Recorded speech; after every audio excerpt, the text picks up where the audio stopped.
नमस्कार दोस्तों, मैं फिर से हाजिर हूँ कानून की एक नई जानकारी आपके सामने लेकर। मान लीजिए आप अपने वाहन से सड़क पर यात्रा कर रहे हैं। रास्ते में आपको ट्रैफिक पुलिस रोक लेती है और रोक लेने के बाद आपके साथ मिसबिहेव करती है। आपकी बाइक से या आपकी कार से या आपके किसी अन्य वाहन से चाबी को निकाल लिया जाता है या आपके वाहन के टायरों की हवा निकाल ली जाती है। अक्सर बहुत सारी वीडियोस आपने सोशल साइटों पर चलती हुई देखी होंगी, लीक होती हुई देखी होंगी, जिसमें पुलिस मिसबिहेव कर रही है।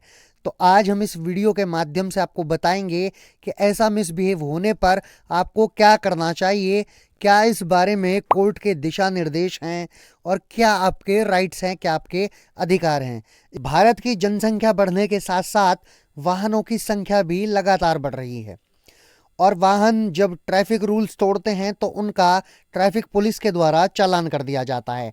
पर कहीं कहीं अक्सर देखा गया है कि पुलिस सभी डॉक्यूमेंट होने के बाद भी जो वाहन चालक है उसको बड़ा परेशान करती है। पहले मैं आपको बता दूं कि भारत में एक मोटर व्हीकल एक्ट है। मोटर व्हीकल एक्ट के अनुसार ही पुलिस आप पर अर्थदंड यानी आप पर जुर्माना लगाती है यदि आप ट्रैफिक रूल्स को तोड़ते हैं। सुप्रीम कोर्ट के आदेश के अनुसार मोटर व्हीकल एक्ट न तो किसी ट्रैफिक पुलिस को चाबी निकालने का अधिकार देता है और न ही आपकी गाड़ी की हवा निकालने का। एक्ट में ऐसा कोई प्रावधान नहीं है कि पुलिसकर्मी किसी वाहन चालक से बदसलूकी करे या मारपीट करे। पुलिसकर्मी अगर आपको रुकने का इशारा कर रहा है तो जांच के लिए रुक जाना चाहिए। चलिए मैं अब आपको ट्रैफिक से जुड़े कुछ नियमों के बारे में बताता हूं जो आपको याद करना बहुत ज़रूरी है और इन नियमों के बारे में शायद आपको पहले जानकारी ना हो। तो पहला नियम ये कहता है कि अगर आपको यातायात पुलिस पकड़े तो ये ध्यान रखें कि उसके पास आप पर जुर्माना लगाने के लिए चालान बुक या ई चालान मशीन होना ज़रूरी है। अगर उसके पास इसमें से कुछ भी नहीं है तो वह आप पर जुर्माना नहीं लगा सकते। दूसरा नियम कहता है कि इसके साथ यह भी ध्यान रखना जरूरी है कि ट्रैफिक पुलिसकर्मी अपनी वर्दी में हो जिसमें उसका नेम प्लेट लगा हो। अगर ट्रैफिक पुलिसकर्मी सिविल ड्रेस में है और उसका पहचान पत्र उसके पास नहीं है तो वो आपका चालान नहीं कर सकता। आपको पूरा अधिकार है कि आप उस पुलिसकर्मी से उसका पहचान पत्र मांग सकते हैं।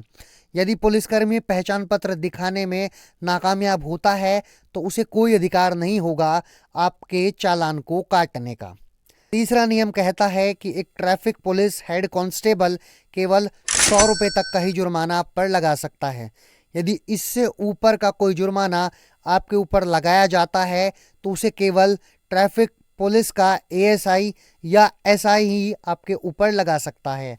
नियम नंबर 4, अगर वाहन चेकिंग के दौरान कोई ट्रैफिक पुलिसकर्मी आपकी गाड़ी से चाबी निकालता है तो आप इसे अपने फ़ोन में रिकॉर्ड कर सकते हैं।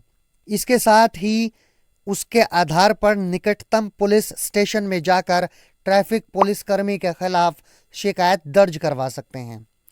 नियम नंबर 5, वाहन चलाते समय आपके पास ड्राइविंग लाइसेंस और गाड़ी का प्रदूषण और फिटनेस प्रमाण पत्र होना जरूरी है। इसके साथ ही आपके पास वाहन के रजिस्ट्रेशन यानी आरसी और इंश्योरेंस के पेपर की कॉपी होना बहुत ज़रूरी है।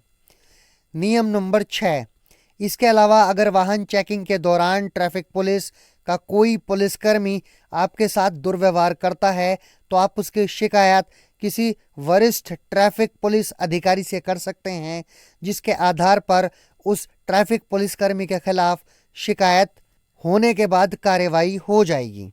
ये तो मैंने कुछ नियम बताए जो आपको याद रख लेना जरूरी है। अब चलते हैं वीडियो के महत्वपूर्ण पार्ट पर, इम्पोर्टेंट पार्ट पर। मैंने आपको बताया था यदि आपकी गाड़ी से कोई पुलिसकर्मी और ट्रैफिक पुलिसकर्मी चाबी निकाल लेता है या आपके टायरों की हवा निकाल लेता है या आपके साथ मिसबिहेव, गाली गलौज या मारपीट करता है तो उसके लिए आपको क्या करना चाहिए। सबसे पहले तो आपको उस पूरी घटना का वीडियो बना लेना चाहिए। यदि आप वीडियो बनाना संभव हो तो ज़रूर बनाएं, यदि संभव ना हो तो ना बनाएं। उसके बाद आप अपनी शिकायत को किसी वरिष्ठ पुलिस ट्रैफिक अधिकारी को दे सकते हैं। ट्रैफिक पुलिस में constable, head constable, ASI, SI के बाद ट्रैफिक पुलिस के आला अधिकारी होते हैं जिनको आप अपना शिकायत प्रार्थना पत्र दे सकते हैं।